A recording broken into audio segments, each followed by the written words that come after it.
This is the Mind of Mansion program. I am here with my man, Matty Kiwoom, head of NFL draft analysis at Player Profiler. Today, we're going to talk about the top 5 dynasty rankings. We're going to talk about Travion Henderson and Stephon Diggs and a bunch of these Patriots and where we have them in dynasty.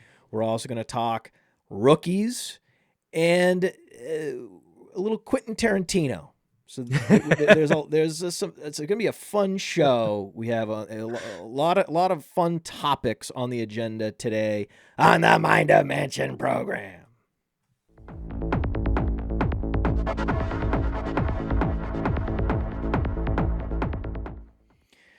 I'll pick up where I left off with Cody Carpentier. We debated on the Sonic Truth show recently the top 5 dynasty rankings. There has been incredible consolidation of the top 5 in dynasty. They have separated themselves, whether it's Gibbs, Bijan, JSN, Puka, and Jamar Chase. Most people have those 5 players as their top 5 in dynasty for startup, single quarterback, and just valuing these assets. Where are you at? What does your top 5 look like? So the way it was in the show sheets, Matt, so I have to explain this. We have to define this. You said, what are your top 5 dynasty assets? So I kind of put my own flair on it. It's not just the tippity top, because you know who the tippity top are. You just listed all of them. No, I know, but specifically, if we are in the rankings. So again, I have shared this already on the Sonic Truth show. I will share it again. The dynasty rankings on Player Profiler: Jamar Chase, Bijan Robinson, JSN, Puka, and Gibbs. My own personal rankings are Chase, Puka, JSN, Bijan, Gibbs, because I don't think that I could possibly go running back with any of those 3. And the 5+ years I know we're going to get elite production from those particular wide receivers. They're incredibly stable, and really JSN's the only one with any uncertainty because he hasn't done it at the elite level for more than 1 year. The case for Bijan is strong. The case for Gibbs, in a post-David Montgomery world, is very strong. And I made a strong case in the Dynasty Dominator book for hero running back and going first-round running back, and I would have no problem going Gibbs or Bijan at 4 and 5. Yeah. I just couldn't push the button. If I'm living in the real world and I am in a startup, I'm going to go receiver in the top 3. That's right. Listen, I come from the Matthew Kelly school of thinking, so I'm with you there on the receivers. That's why I would have Chase, JSN at 2. After that, Bijan at 3, Gibbs at 4. Here's my number 5 where I'm going to differentiate from Puka in Dynasty is Malik Neighbors. Because if we're going to cut hairs, we're going to make a top 5. Over here at playerprofiler.com, we have him at 7. I'm going to bump up to 5 because the youth, the upside, and Puka, is great. We all love Puka Nacua. This is no slight. He's still only 24 years old, but he plays like a freaking linebacker, Matt. I'm going to cut the ties here. I'm going to split the hairs in favor of the younger, dynamic, absolute volume hog that is Malik Neighbors. I did not fully appreciate Puka's potential coming out of BYU.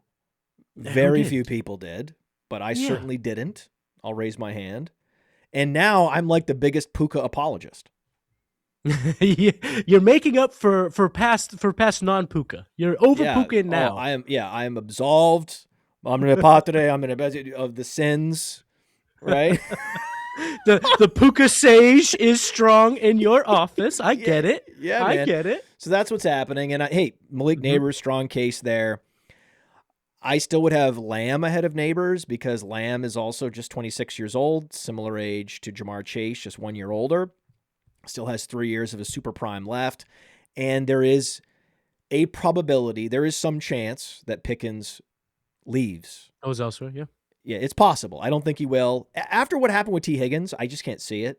I was sure T. Higgins was going. I was like, that's right. This doesn't make any sense. This ownership, the way they are with money, and they're going to basically extend what is basically a luxury asset in T. Higgins when you already have Jamar Chase. Yeah. No way. And then Anand's like, no, they're going to find a way. They're going to find a way. And Anand, with the salary cap and contracts, he's almost always right. And he was right The again. whiz. And so now, and then I'm like, yeah, they didn't trade Micah Parsons and free up that cash just to let Pickens slip through their fingers. So Right. Pickett's been great, but I wanted, before we move on from this top 5, we have to talk about JSN. JSN did something this year that was, I mean, truly special. I mean, he had a yards per out run over 3.7, fourth in yak. And when you put those two together, right, we both, Evan Ringler, the guy behind all these metrics, I was lucky enough to do the game plan with him this year. So I got a crash course on being a smarter fantasy guy from Evan.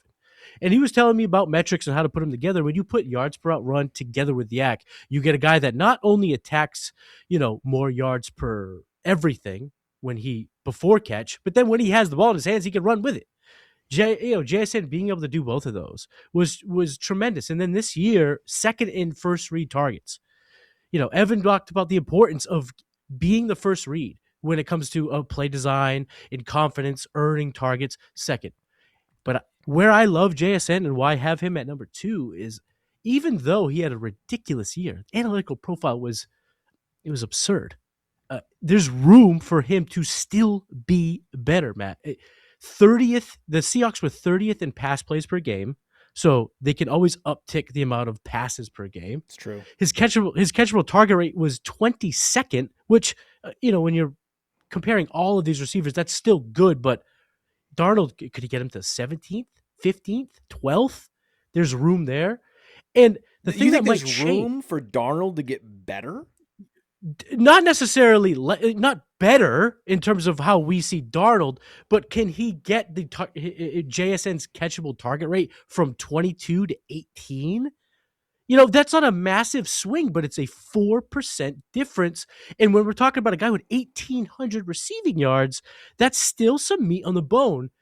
And here's another thing that I think is it's not really being factored yet because we're so early in the transition in terms of offensive coordinator. But Kubiak is rumored to be going to Vegas, right? That's the reason why the Patriots are winning Sunday. He's distracted, man. Let's go. Let's go. But this is what I found to be kind of weird, given JSN's skill set, how good he is attacking certain routes over the middle. He only had a 5% motion rate. You can find that metric right at PlayerProfiler.com. And if a new coordinator comes in and puts him in motion 10% of the time, what do we know about motion plays? They give you easy catches. That's where that catchable target rate goes from 22 to 15%. And again, we're just talking about a guy who just killed it. And I'm saying there's room for him to kill it even more. I think 2,000 receiving yards is absolutely on the table for this guy for the next 2 or 3 years. Strong case. It's a very strong case. And also there's uncertainty with the Puka Nacua quarterback more than you could argue with JSN. True. Very true. You guys are swaying me. You guys, maybe one more guest. If RC Fisher comes on and tells me JSN, it's over. If I got Cody, and RC, then I'm gonna have to move off my position. The dream team, Matt. I'm gonna have to move off. That's what I'm gonna have to do. So, those are your top 5 assets. You laid it out. That was the Neighbors.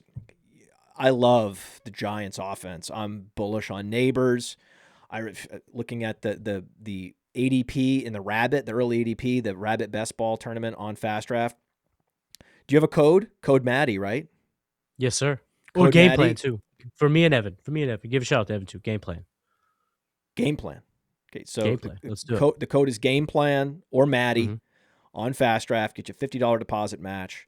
And we've got this Rabbit Best Ball tournament, $50,000 prize pool. It's been live, and there's some value as far as I'm looking at the ADPs, looking at where's Scattaboo, where's Neighbors, where's Dart, stacking Giants. I think that Wandale's going to be back. I think that Wandale's a perfect fit with Neighbors and then whoever they end up drafting.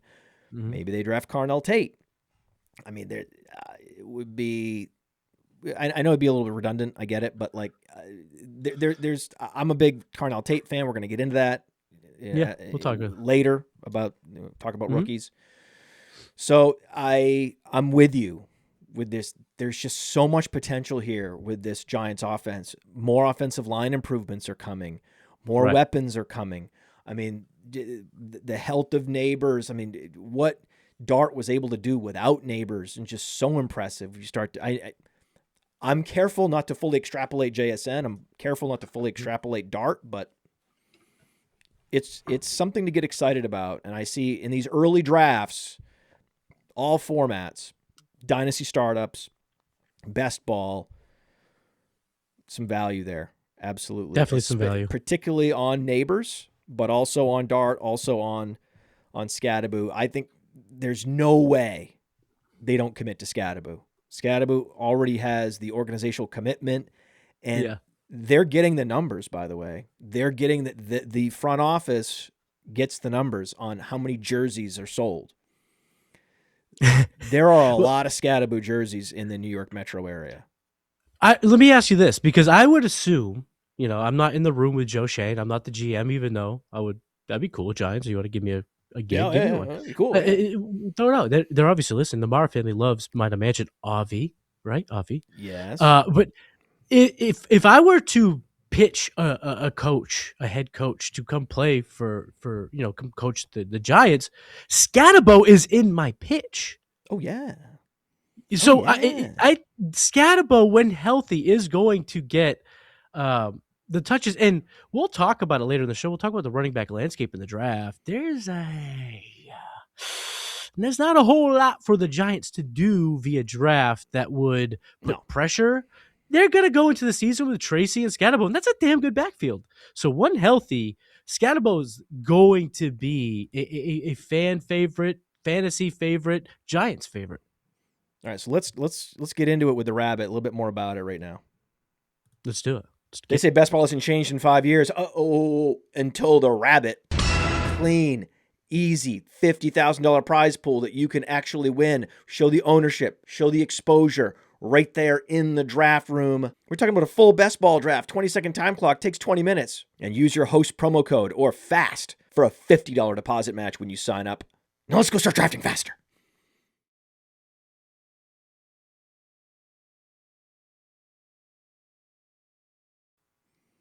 My man. Next question. Which player has the most fake uncertainty holding down his dynasty value? Because I talked about the potential maximum uncertainty players that we could be buying in dynasty, and I was surprised in talking to Cody Carpentier about this, how many of these players I'm actually fine with just saying I'm out or I'm holding, and I'm not actually buying the uncertainty. Normally, that's the easiest place to be shopping in Dynasty is the players with maximum uncertainty. But there's a handful where I'm like, you know what? I'll let someone else deal with that. I'll let someone else deal with that. I'll let someone else deal with that. So is there a particular player that you believe is being held down because there is a perception that there is this great uncertainty hanging over him and that you actually don't see it that way? Yeah, I think it's Chase Brown. So Chase Brown right now, even on our dynasty rankings at PlayerProfiler.com, 14th running back. Guys like Breece Hall, the guys who haven't proven themselves yet are way ahead. But yet Chase Brown, not only just in terms of the false narrative, I'd say that there's going to be a massive change or something that weighs down his dynasty value, but I think overall he's just one of the most underrated dynasty values throughout all the games.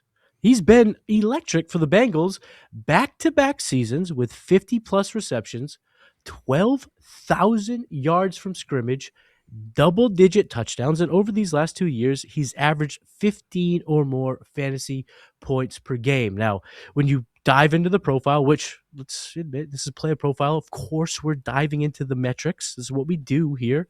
The usage is, that profile it's elite. I mean, we're talking about route run, touches, weight. He is atop the running back position across a lot of the usage metrics, which at running back is super important.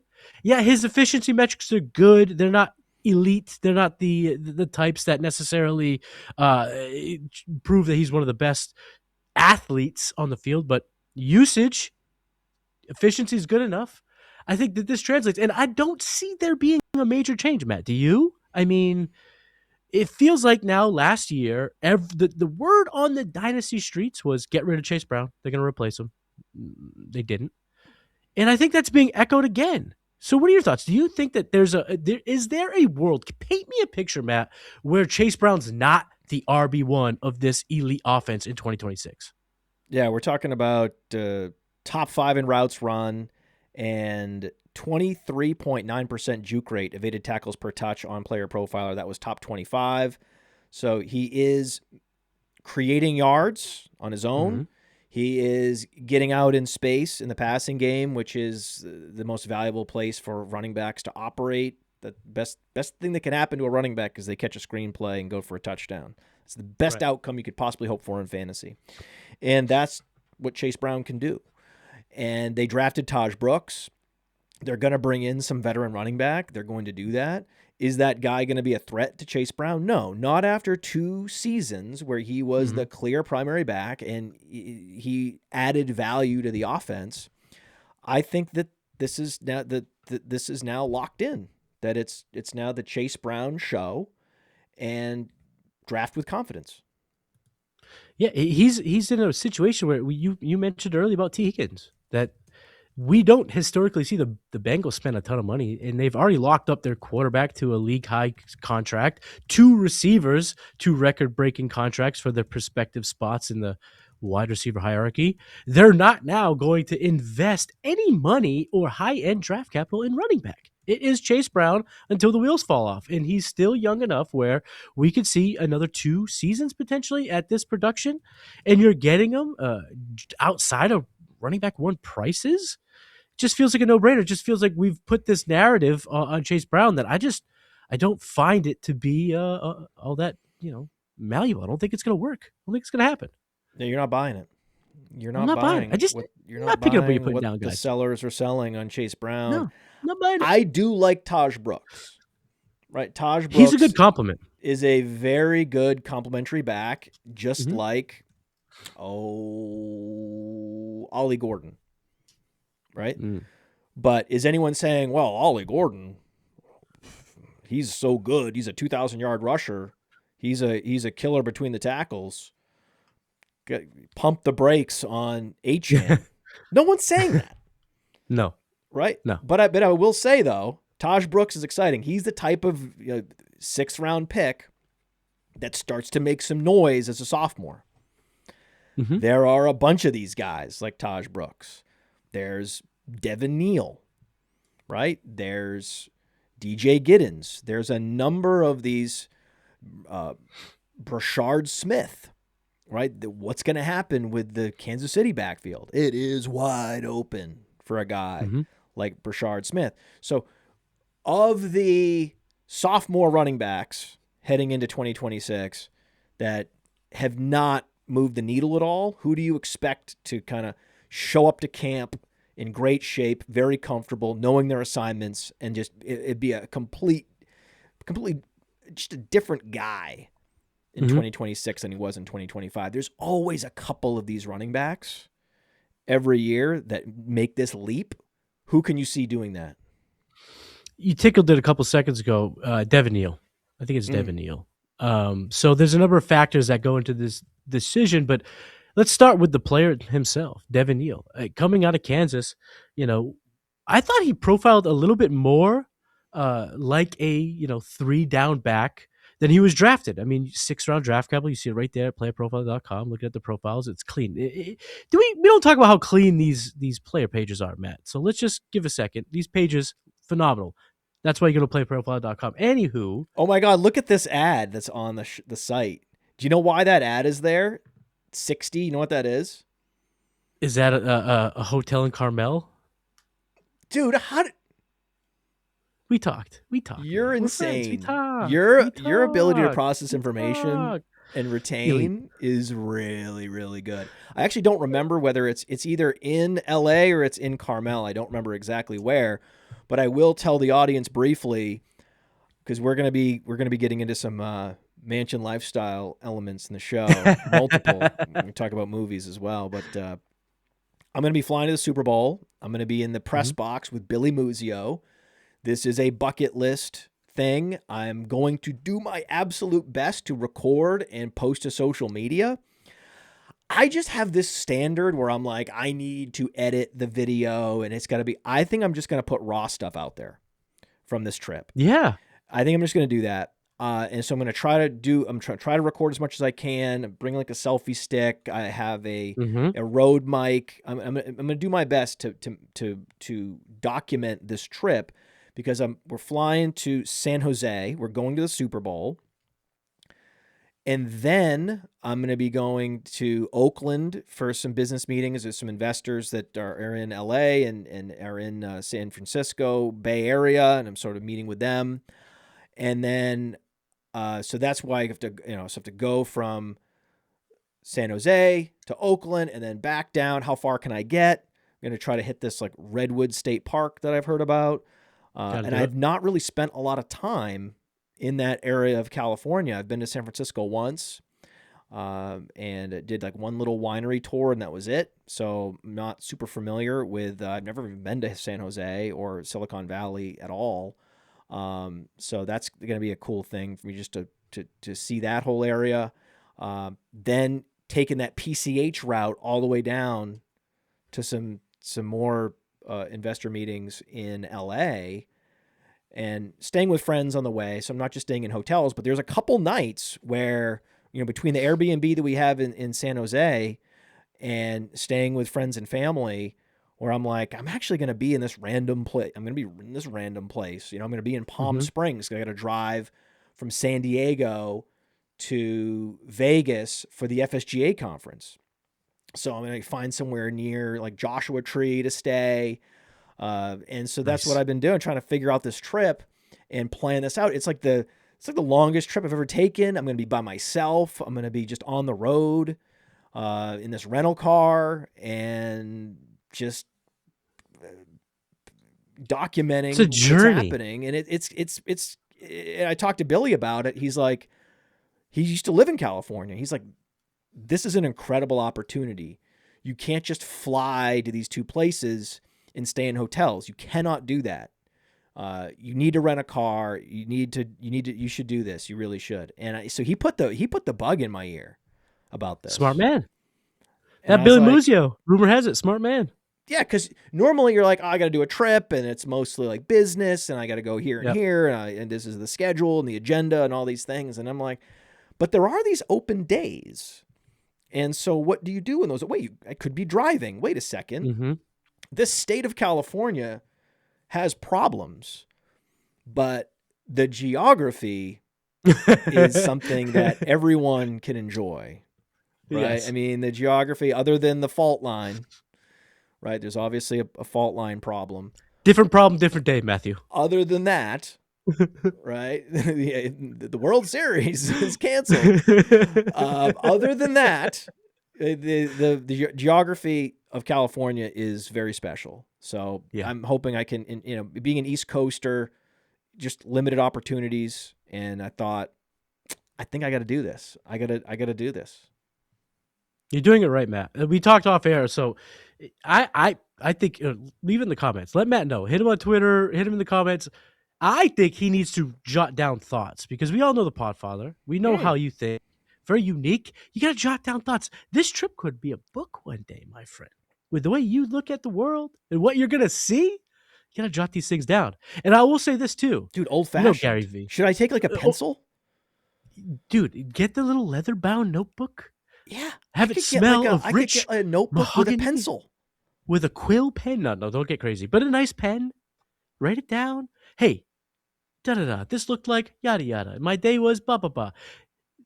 That would be cool. I mean, this is a once in a lifetime journey, because the places you're going. So like Billy, I used to live in California, went to school in Northern California, traveled to PCH, been to Carmel. These are like low key places that like aren't on your top 15 places you got to see before you die. But when you're there, you got to go, wow, this should be on people's lists. You're going to some of the gorgeous places, and you got to document. This is why you got to document. Okay. Gary V. Gary V's like the guy, Gary V. He says it's not about content creation, it's about documentation. So don't worry about editing. Don't worry about the overlays and the soundtrack. Document in post, because it's gonna be a crazy, unique journey. That, like, even if you don't document on the the social medias, just send me some pics. I want to see it too. It's gonna be a gorgeous view. I want to see what it looks like. I want to live vicariously through Mr. Kelly. I want to do that. Create like an Instagram story, something like Yeah. that. Just document the living shit out of it, and then you'll always have it. No matter what you do with it, you'll just have these moments of that people are only going to dream of. I mean, when we talked off air, your routes, it's going to be so cool. Could have asked me to go with you, but hey, we're not talking about that. We're not talking about that here, Matt. We're not doing that. It's a bucket list for Billy too to go to the Super Bowl. It's gonna be great. Yes, of course. You're football guys. And Anand, man, the thing is, we put in for these Super Bowl credentials every year, and we started with the Senior Bowl, and then we worked our way up to the Combine, and then they're like, okay, they're going to send guys to the Combine. Okay, we apply to the Super Bowl, and then they give us the media workroom for the Super Bowl, and then the draft. Sorry, so excuse me. Yep. So it was the Combine, and then we started going to the draft. Started putting credentials for the draft. Kansas City. Remember, we went to Kansas City. Mm-hmm. Jack Kavanaugh. Remember Jack Kavanaugh? We had someone from Facebook. Oh, dude, hell yeah. Yeah, commenting what happened to Jack Kavanaugh. And I'm like, Jack Kavanaugh. I hope whatever he's doing is awesome. He's back to being a civilian. Jack Kavanaugh's doing great. Jack Kavanaugh's a good guy. He's a great guy. And he's enjoying that civilian lifestyle. And no longer in these fantasy streets. The godfather of Player Profiler today. Jack Kavanaugh's a legend, dude. Yeah, Player Profiler News, man. These guys breaking news with the mustache. Yeah. Like, this guy's great. Yes. Yeah, I remember he came to the draft house, and I was like, oh my God, the mustache is real. Look at it. This is so cool. Tall guy, too. Tall guy. I wasn't expected to be so tall. Impressive He's a tall guy. Man. Yes. Impressive dude. Left tackle for a backyard team. We had a lot of fun again, but eventually, if you go and you show up, like, it's not just enough to reserve the credential. We went and we showed up, and we went to the media workroom where there's no view of the game, but we just went there anyway, like no view of the draft, right? You're just in the media workroom, but you do that for a couple years in a row. You establish yourself as a legitimate media business, and you're going to send people, and you're going to take advantage of what they're offering, not just be like a snob about it. We're like, oh, if we don't get a press box, we're not going. You can't do that. And so after, with Anand and others going year over year, eventually we got that legitimacy where and every year I'm putting in for the press box and getting declined, putting in for the press box, getting declined. And then all of a sudden, boom, we got it. So, and I didn't know. I mean, I put myself and Billy down because I didn't know the Patriots were going to go to the Super Bowl. This was months ago. I had no idea. And now we're at a Patriots hat. And so my daughter was like, what are you going to wear? The press, I'm like, not Patriot stuff. No. Yes. You got to be I'm professional. I'm a reporter. I'm going to have, as you mentioned, a leather-bound notebook. Right? So, no, we're members of the media. We're not fans. Wink, wink. Wink, wink, wink, wink, wink, wink. Little fist bump. Yes. I'm excited to go to California. It's a good time to get out of here. Also, New England is on the cold side and the nasty side right now. Very cold. Yeah. So very excited, and I'm going to share it with the audience on Patreon.com. I'll be posting some stuff on Patreon about it, and we'll just keep everybody in the loop of where, when, how, and I'm sure I'll have stories when I come back. And the podcast, by the way, in good hands. Like you with the Blue Chip Show, yes, and sir. Cody and Pete Nova and Wyatt and Tara and the FF Dynasty guys and the 32 beat writers. I mean, it's just, we're so blessed with all the content creators that we have putting out just banger after banger. I'm listening to these shows and I'm like, God damn, this sounds good. I was listening to one of your shows. I was like, man, this sounds good. What is he? What filter is he putting on his mic here, man? I want to sound like that. The velvet, smooth velvet, baby. Yeah, it's just something that incredibly appreciative. Chev, Jeremiah. I mean, the list is just it's like Yeah. I don't know how it happened that we assembled this level of talent where you have to understand one of the reasons why for many years I never took a trip like this was that I was on a podcast schedule that was very strict for many, many years. And I was quite frankly terrified to not podcast for two weeks. I went to Japan a couple of years ago. Terrified, absolutely terrified about making that trip. This year, I feel much more comfortable and secure knowing the talent that is now surrounding this brand that we now have on the channel, and all these new, Dynasty Underground, and like Pete's rolling out this new Dynasty Stock Market show, and the Campus to Canton guys are now on the network, and it's just like, wow, this is good. And then Jax Falcone's launching a whole new initiative, the Dynasty Underground, and it's like, whoa, right place, right time when it comes to podcasting. So again, you're a legend, Mr. Kelly. Listen, hey, no, you deserve your flowers too. This is all, I've been listening to you for a long time on this show. You've been doing it a long time. It's awesome to have a chance to enjoy the fruits of your labor, my friend. And now, DJ Moore. DJ Moore. He's my guy. DJ Moore. This is Carter here. Yeah. Right there. No more travel talk. All about DJ Moore. Will DJ Moore be traded? If so, where? What does that do for Luther Burden? This is, I think, an important topic. Yeah, I mean, I think first we have to start about. I think he gets traded. Okay, let me just cut to the chase here. He gets traded, but I don't think it's because the Bears are looking to get rid of DJ Moore.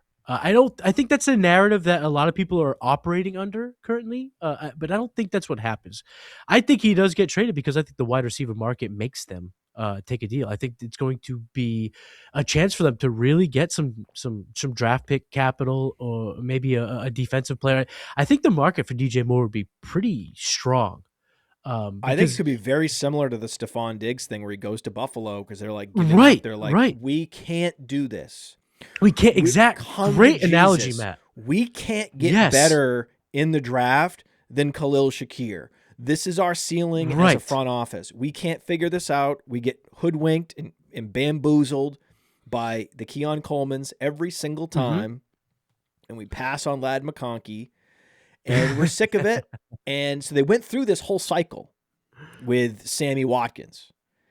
And then they came out on the other side and they were like, all right, we're just going to go and trade for Stephon Diggs and solve the problem.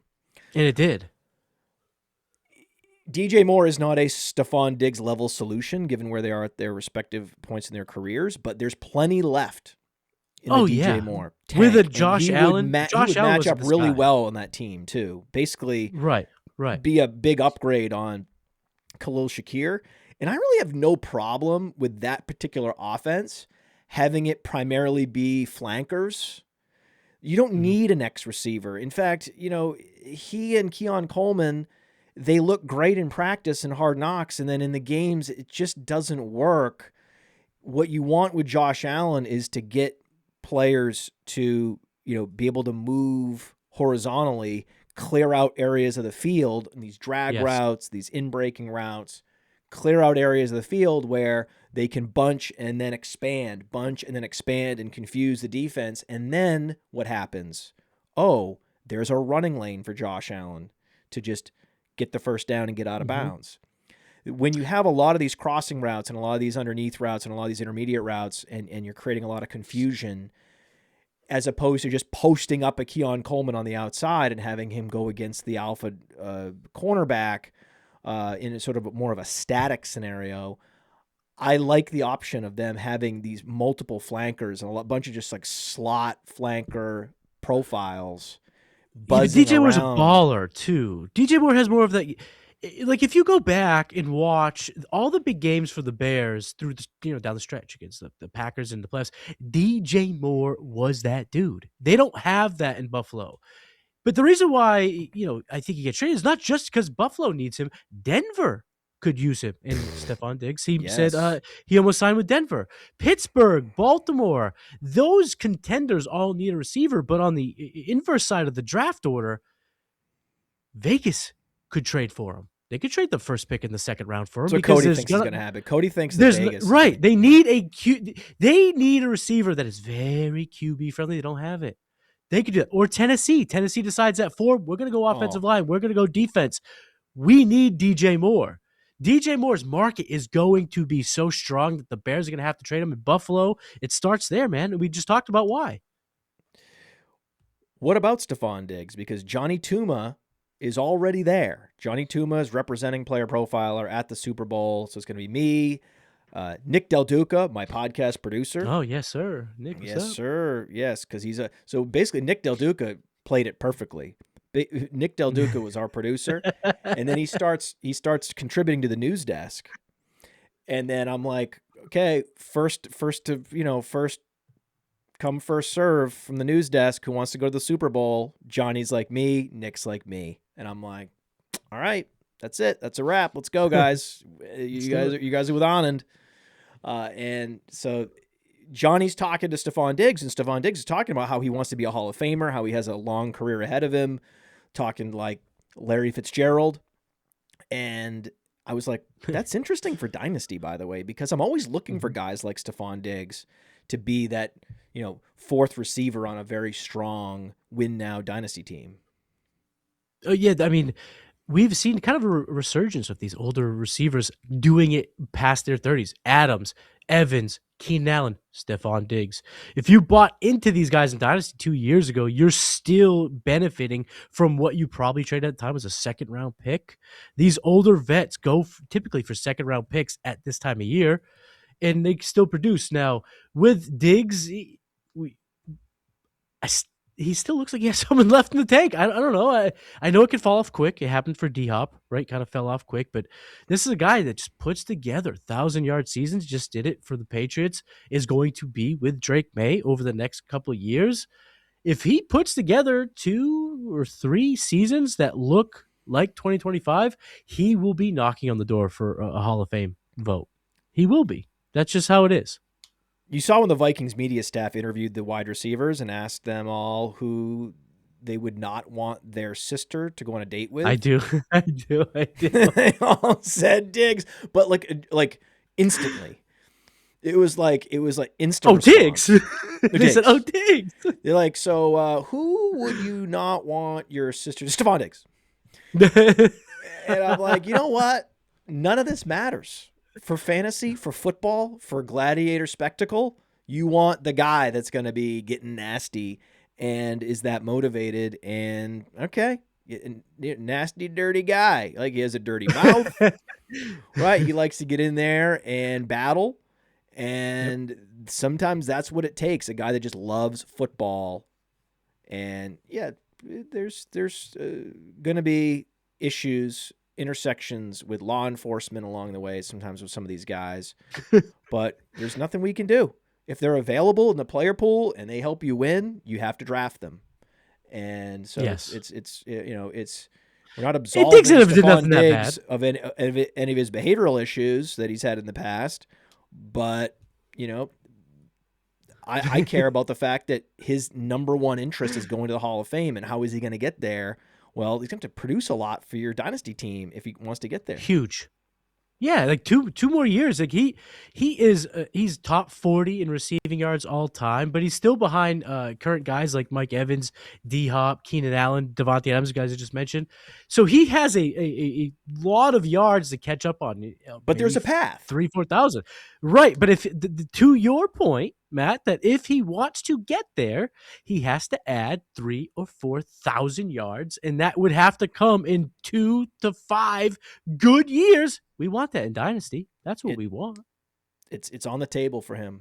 I believe it's very much on the table for him, and he was top 5 in the NFL in explosive play rating on PlayerProfiler.com last year. And so, yeah, Patriots are going to have him back. They're going to likely expand the role of Kyle Williams. They have another year of Booty, and they're also going to be adding a wide receiver or two in the draft. You have a mock draft up on PlayerProfiler.com. Who did you have the Patriots selecting in the first round, the late first round in 2026? So the 4.0 that so you can get that over at PlayerProfiler.com right now. I do not have them going wide receiver in this iteration, but I have had them going wide receiver before. But based on what I'm seeing right now, based on everything that we've picked up intel wise, just team needs, seems like the receivers are going to jolt up the first round. So if they were to take somebody at the end of the first, it would be like wide receiver 5. I don't think they do that. So I haven't taken Anthony Hill, the versatile linebacker from Texas, a real Mike Vrabel guy, somebody who's going to help their defense, but unfortunately, it's not going to help us in fantasy. In the last mock you did, you had them drafting Surratt. Yes, sir. But that was before they were picking at 31. That was back when they were picking at 30.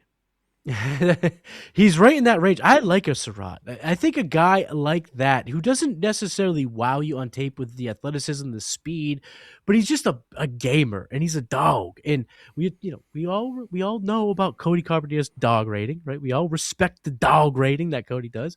I think Elijah Surratt's behind that rating because the things that he does, it's just very do your job-esque. The things that get you on the field early, the things that keep you on the field late.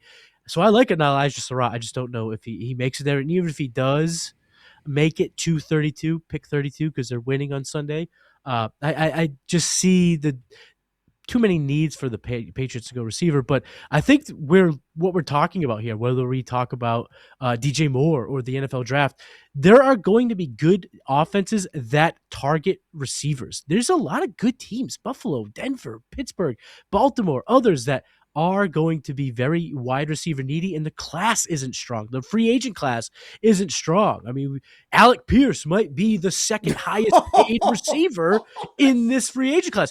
Mark my words, Alec Pierce is getting $20+ million a year. So these teams are going to have to look at the draft, or they're going to have to, do other things. But I think that there's going to be some interesting spots. Malachi Fields really popped at the Senior Bowl. He's put himself in that range. I still believe in Surratt, even though Mobile wasn't his best showing. But Denzel Boston, and then the big three. There's going to be. I think I have 4 graded wide receivers in round 1 right now. I probably. Maybe a 5th trickles in. I don't know. I don't know how much I believe in the field stuff yet, but 4 guys at least, and one of those is going to be around, in that 25 to 32 range. Who is your favorite sleeper wide receiver in this class? So, all right, you're gonna have to, folks, listening. Okay, don't get in trouble. Don't get mad about the name, but it's Bryce Lance, brother of Trey Lance. I know Trey Lance didn't help you in Dynasty. Okay. But my sleeper is his brother. He's 6'3", 200 pounds.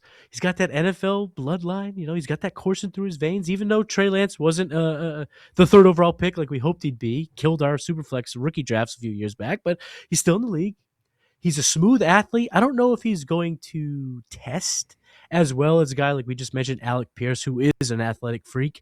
I don't think he tests that well, but when you watch him on tape, there's a lot of Alec Pierce-esque success that he has in his game. And here's an interesting stat about Bryce Lance. If you combine the FBS and FCS wide receiver pool, so all those wide receivers through both leagues, whatever, in NCAA, he is the only 1,000-yard receiver that had less than 70 targets, meaning he was able to capitalize big whenever they threw it to him. Again, the only wide receiver in not only FBS, but FCS, he goes to North Dakota State, that had 1,000 yards receiving with less than 70 targets. Yeah, 37.4% dominator on Player Profiler. This guy looks the part, man. I love that he goes from a small school, size, and production. Weighted production based on the strength of the offense, the dominator rating. So I'm with you, man. What about your wide receiver 1 in this class? It's not Carnell Tate? No, it's not Carnell Tate. So if you go to the big board, playerprofile.com, there's going to be a big update. Spoiler or ad, shameless plug. Next week, I'll be doing a big board update, dropping an article, so be on the lookout for that. It's going to change. As of right now, it's Makai Lemon, But after some more thought, some more analysis, some more scouting, Jordan Tyson's going back to my wide receiver one. Ooh. Jordan Tyson's going back to my wide receiver one because the reason why he's not there now and not there with a bullet is the soft tissue injury concerns, and that will be there. But at this point, I just don't know if it makes sense for me to penalize a guy for what ifs. Let's just grade the guy on the talent, grade the guy on what he does, and what he does is he's got a great profile. He's got the size, over 6 feet, 200 pounds, 94th percentile college dominator rating, 97th percentile college target rate, 99th percentile breakout age. He did it right after 18 years old. He just checks a lot of the boxes. And when you watch that 2024 tape, because you can't really watch so much 2025 because it just doesn't really paint the picture of what Jordan Tyson can be, I see a lot of Chris Godwin in his game.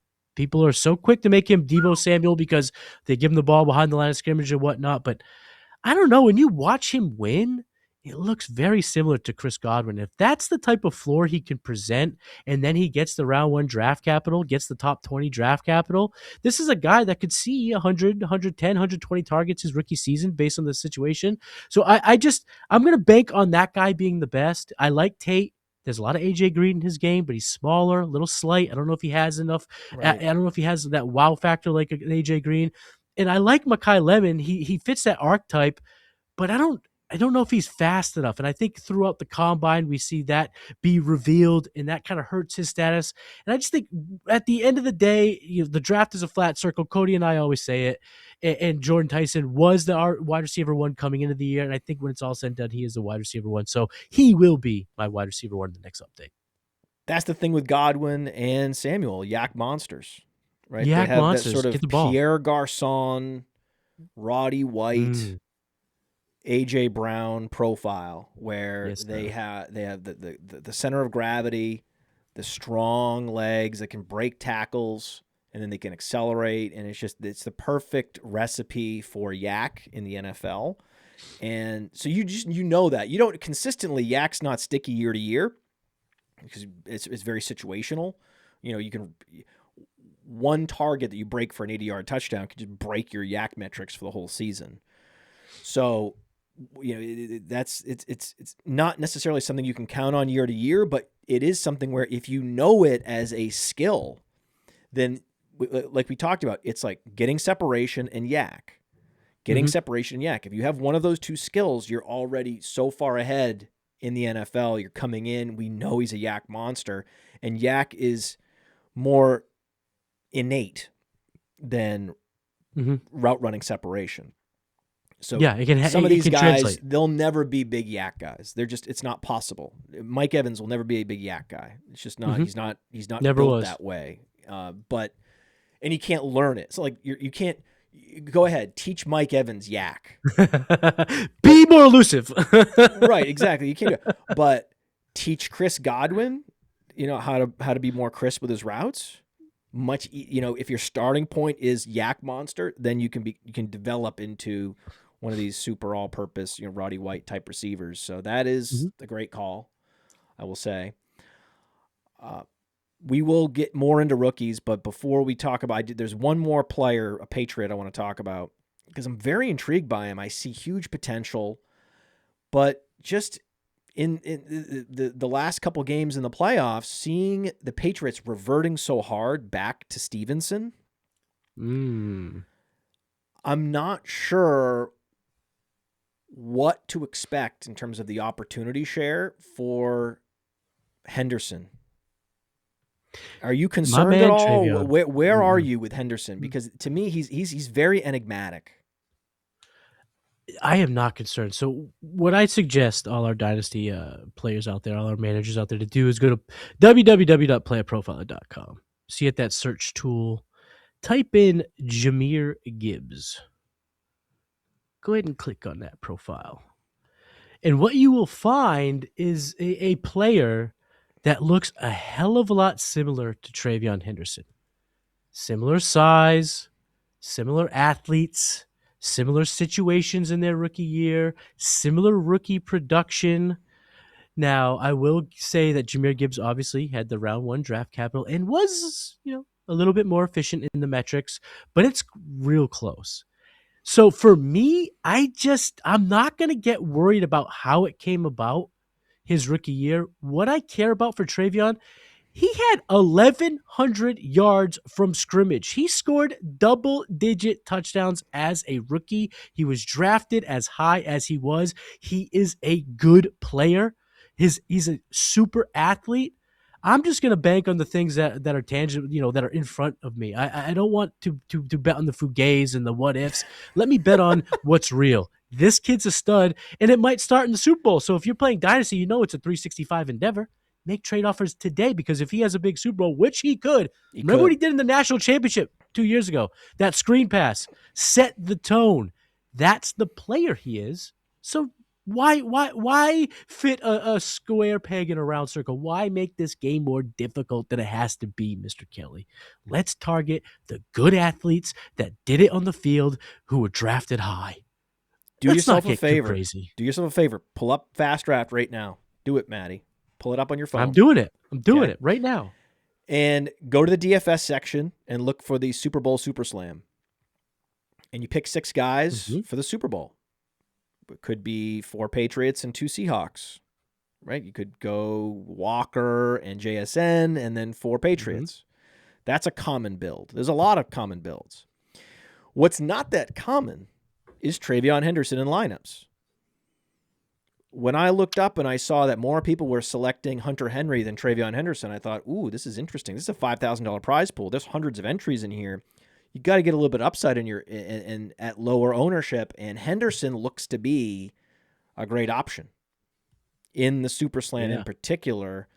It is the Super Slam game has turned out to be just the game where people want to sweat the action. It's so easy to just pick 6 guys. But it's fantasy.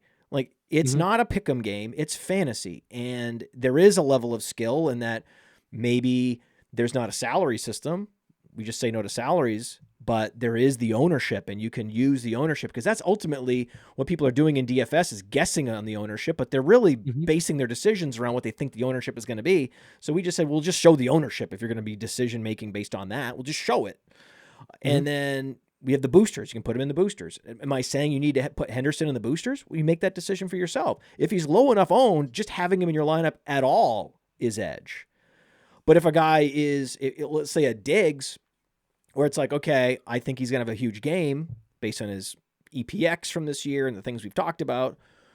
Well, most people are going to have Diggs in their lineup, so then you might want to think about ratcheting up his booster to get a little more unique. So that's that. So there's plenty of strategy, but it's easy enough that anyone can win. And like we saw during the year, every other week it would be an experienced person or someone pretty new winning that particular tournament. And I thought that was a nice unlock for me to see that and to sort of unlock the potential, because so few formats in fantasy have ever been this blend of experienced, edge, and sort of randomness and fun and excitement for the casual, that everyone can play, has a chance to win, and has a lot of fun.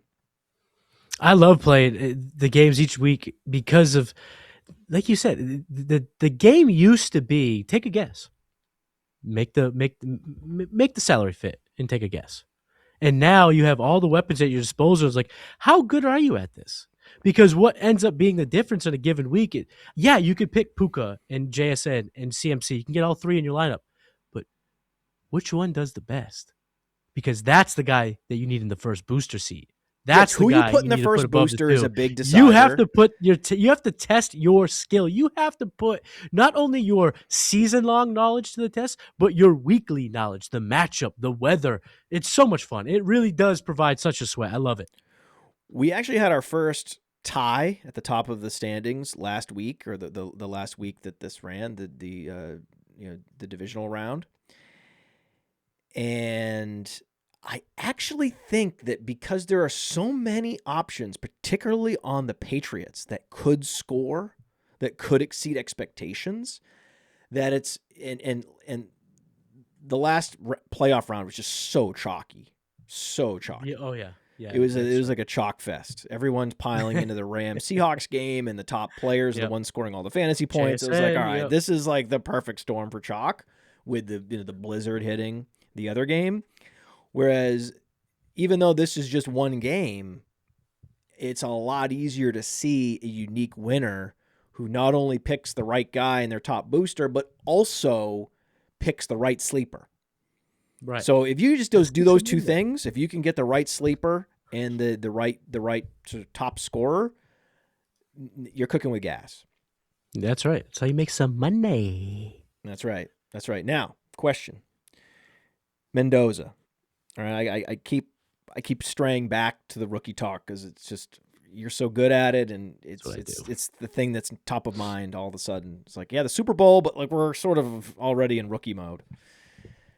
Rookie HQ, by the way, you're on the new YouTube channel. Subscribe to Rookie HQ. Yeah, get there. There's so much going on. You talked about the talent pool. You have so much talent here at Player Pro that there's not one, not two, but 3 channels. Rookie HQ. You got to subscribe to that too. Mendoza, he's a rookie. Talk to me. Yeah. He is. We know he's going to be. He seems to be like, he just sort of came up in the second half of the college football season. It became solidified that he's going to be the 101, and congratulations to the Raiders, right? So that's the funny thing is, no one was sure who the 101 was going to be not that long ago, and there was uncertainty. Will there be any quarterbacks that really get people's juices flowing? And it turns out, yes, to the point that it seems like that pick is untradeable. Like that's how I think the Mendoza's stock has climbed to such a place.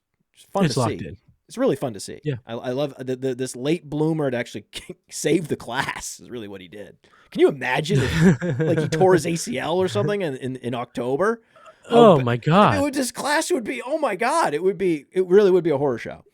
So, Kenny Pickett, anybody? It would be bad. Yes, that's the area where. But then the other skill positions, I mean, it would be rough. Who else though? Okay, let's say